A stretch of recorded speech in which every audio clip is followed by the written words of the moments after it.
As the Minister of Education, Science and Sustainable Development of Aruba, and on behalf of the National Library of Aruba, I would like to extend to you a cordial invitation to participate at the 49th ACURIL Conference that will be held in Aruba from the 2nd to the 6th of June in 2019.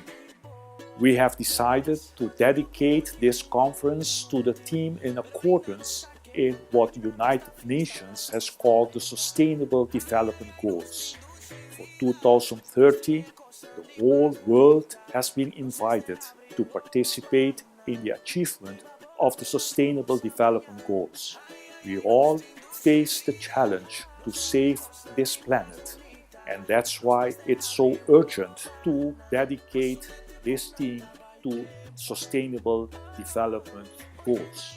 Please, you are invited to be in Aruba at the 49th ACURIL Conference from the 2nd to the 6th of June in 2019. And from now on, I would like to tell you, buon venito Aruba. You're welcome to the one happy island in the Caribbean.